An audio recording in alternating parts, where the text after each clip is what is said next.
Remember they said it was going to go away in the summertime. It Right. actually got worse in the summer. They said that it wouldn't attack African Americans, and it is basically wiping out people of color.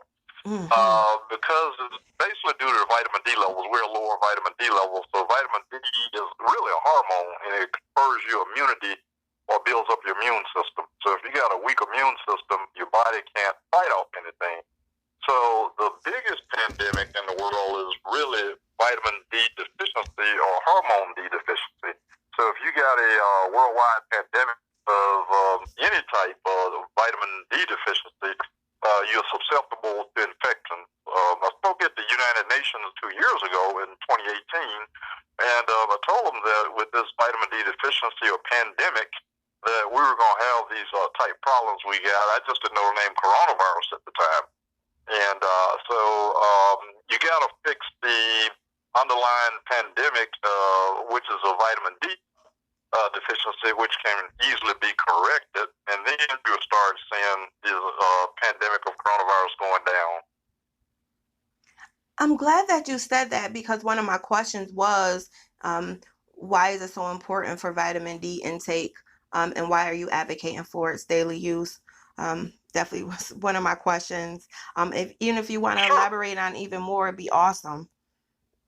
Oh, yeah, definitely. Okay, well, first of all, let me start out with the chemistry of vitamin D. So the human body is a chemical factory. So everything in your body is a chemical reaction. You know, just like moving your muscles up and down is actin and myosin, which are proteins that make you move, and you need calcium. So no calcium, your body can't move. So vitamin D is a hormone. It was discovered 100 years ago, and they had vitamin A, vitamin B, and vitamin C at the time. So the next substance they found is like, okay, there's got to be vitamin D. But they did not know it's a hormone. A hormone is different than a vitamin. A vitamin is like a spark plug that makes a reaction go at a lower temperature without raising the temperature. Just like in your car. When you crank your car temperature doesn't go up to 200 degrees. It stays at whatever temperature it is. So when you eat food, your body has to use a lot of energy to digest food. So your body temperature doesn't go up to 110 degrees. It stays at 98.6. So that's what a vitamin is, a spark plug. Hormone works in the blood. You know, examples of hormones are the male and female hormones, testosterone and estrogen. So in the male, it works systemic throughout the body. So what does testosterone do? First of all, it works on the vocal box and makes the male voice deeper. Makes the male get facial hair. It makes the muscles begin to grow and stronger. And then it confers, make the sperm stronger in order to have fertility. So it works all over the body. So that's what hormone D or vitamin D does. So you have 30,000 human genes, and hormone or vitamin D controls 3,000 out of those 30,000 genes.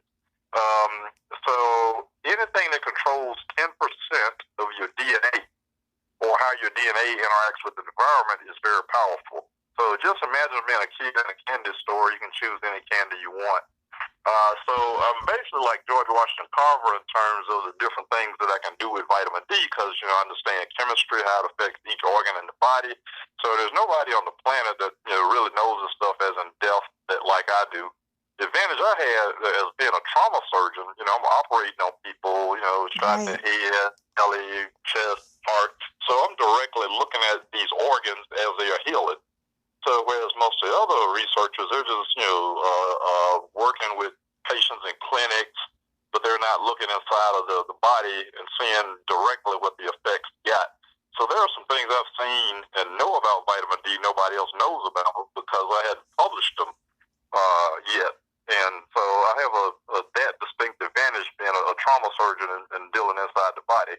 So two of the things that vitamin D does is those 1,000 genes that it controls 10% of your DNA.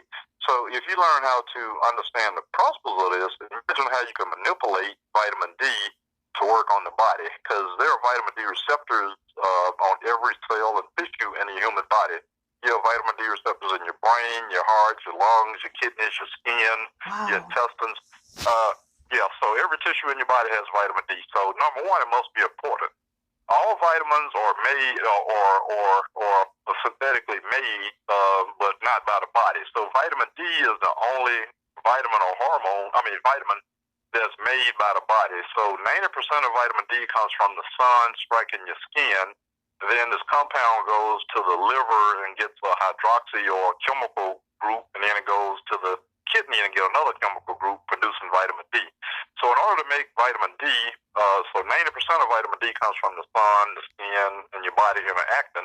So in order to get vitamin D, you need a healthy skin, you need healthy kidneys, you need a healthy liver. So if you're in one of those organs that are not healthy, you're not going to make enough vitamin D. So you're seeing vitamin D because we don't go outside. We use sunscreen now that blocks 98% of vitamin D production. Pollution blocks 98% of vitamin D production. Cloudy days. Certain medications like steroids, AIDS medications, and other medications block vitamin D production. And then when you get sick or injured or you get coronavirus, you go in the hospital. I call them dark dungeons. Right. The hospitals do not have natural sunlight, so you can't make vitamin D. And remember, I said only 10% of vitamin D comes from the diet, so it's not in most foods. The only foods that you find vitamin D in are usually some mushrooms, maybe some eggs, and milk. And a lot of people are lactose intolerant, so they don't drink milk or can't drink milk. And then you find it in fatty fish, mackerel, salmon, and tuna that a lot of people don't eat. And so as a result, we have a vitamin D deficiency because people don't go outside now like we used to 50 years ago. Everybody is in a technology age now versus an agriculture age 50 years ago. So when I was growing up in Mississippi, we all played outside all day long. So our vitamin D levels were higher. The men hunted and fished, and the women hang clothes on the line. Mm-hmm. And so everybody was outdoors. And so we're indoors now. Everybody's on the smartphone and cell phone, and, playing all the computer technology games. So we're all computer nerds now and indoor nerds. And so we don't make as much vitamin D. And wearing long clothing, like the clothes that they wear in the Middle East, the skin is totally not exposed. So they don't make vitamin D. The levels are basically zero. And then as you age, your skin cannot absorb as much UVB sunlight, so you make less vitamin D as you age. So a 70-year-old person can only make 25% of the vitamin D as a 21-year-old can. So two of the most important things, so what hormones do, like vitamin D is a steroid hormone. So it controls, things like your intelligence, your height, your eye color, and things like that. There are receptors everywhere. But two of the most important functions, it makes your bones stronger. Your body absorb, vitamin D uses it to absorb calcium to make your bones stronger too. And muscles, interact. So you got low calcium, you're gonna have, osteoporosis or muscle weakness and things like that, or you're gonna have bones that easily fracture. Two of the most important functions of vitamin D is regulation of your immune response system or your white blood cell count. And so when you have low vitamin D levels, you cannot have a healthy immune system. For example, if you get coronavirus, say for example you get 50 coronaviruses that attack your body, and so you have 50 white blood cells. So in that battle, coronavirus replicates so fast, it's most likely going to overwhelm your immune system. Right. And then your body's going to overreact and produce this cytokine storm that causes your blood pressure to drop. You get really sick and produce mucus and infection in your lungs. But say, for example, I load you up with vitamin D prior or when you get coronavirus. So vitamin D stimulates works on the genes that control your immune system. So it makes your body make more white blood cells to fight off the coronavirus infection. So remember, so you had 50 coronaviruses that attack your body, so you still got the same 50.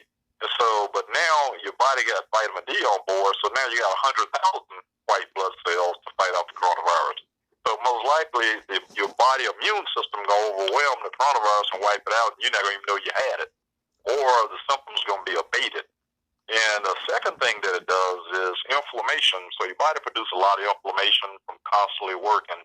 Right. And so it needs to get rid of inflammation. You have two types of inflammation. Acute inflammation as a surgeon is good. It helps your body heal. after we operate on you. So you see, initially that scar is angry red, and then over a year's time it goes down. Chronic inflammation, however, is bad. So chronic inflammation can result in cancers, can result in your body overreacting, and drops your blood pressure. You get fever, sick, sweaty, because you have a cytokine storm, cytokine, cytokine, Kine, cytokine storm, which is like evil little proteins in your blood system that cause your body to overreact. And so the body needs to strongly regulate your inflammatory response system and your immune system. So it's kind of balancing or keeping both those balls in the air as juggling. So your body, through vitamin D, is able to regulate those type of responses.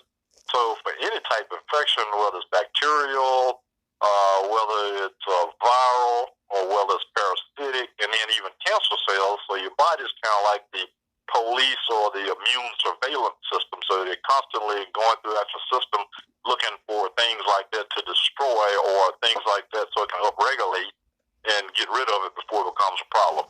So without vitamin D, normal vitamin D levels, you cannot have a healthy immune system, or you cannot be a healthy person. So some of the symptoms that you see with vitamin D deficiency, or a person is constantly tired all the time, fatigue, insomnia, inability to sleep, they're moody, they're irritable. Women complaining of having their hair fall out a lot, or brittle nails. You get muscle pain, joint pain, bone pain. And so those are some of the symptoms. So that's why vitamin D is important. It's a hormone, and then it regulates how well your body interacts with the environment. So the most important point I probably need you to understand is that vitamin D, or hormone D, is an anti stress, dash stress hormone. So anytime your body has stress, you need vitamin D to help your body upregulate to deal with whatever that stress is. So even in pregnancy, women actually have a lot of maternal and fetal complications due to low vitamin D levels and stuff. And so it helps the mom navigate a smoother pregnancy. So people, mothers that are vitamin D deficient, have usually low birth weights. They have like cardiac issues, cardiomyopathies, or they have more infectious complications. You have more fetal deaths, more maternal deaths. And so it affects everything. And then more postpartum syndrome. So that's why when women are pregnant and had a baby, after they had a baby, a lot of them are just totally worn out because their vitamin D was low throughout the pregnancy. So the baby is going to get his, or he's going to take his vitamin D out of the mother's bloodstream. Yeah, because he's in the body. So if you supplement, these pregnant women, they actually feel better. They got more energy. They have fewer complications after pregnancy. So I would encourage all OBGYN people to start checking vitamin D levels on the pregnant women. And then being vitamin D deficient while a lady is pregnant, that predisposes your baby to schizophrenia, diabetes. That's why you see African American babies are bow-legged, because their mother's vitamin D levels are so low. Wow. The legs bow because of you notice you don't see bow legs in any other race. Wow. And so because we have darker skin, more melanin in our skin, so our vitamin D levels tend to be 30% lower. So the legs bow because if you look in churches like the Catholic churches, they have an arch type shape in their churches for the structure. And then you can have a beam straight up. So if the baby that's vitamin D deficient grow up with a leg that's straight up, that leg is going to snap or it's going to break. So the leg bows in a kind of evolutionary response due to the vitamin D deficiency. So when that baby started walking, his leg just snap or break, in half. And so that is a protection mechanism. And so that's why you see your bow leg is in the African Americans, because of lower vitamin D levels. And then our babies usually start walking later than other babies because of that particular reason. And then your intelligence level also, because you got receptors in the brain, so you can have all type autism and learning disabilities because of low vitamin D levels and stuff. And so it is a hormone that is important for life, really. Oh my gosh, Dr. Matthews, no wonder you are inducted into the Royal Society of Medicine. You definitely know what you're talking about. You truly care. That was so much information that is so needed, and it is making me check my entire lifestyle.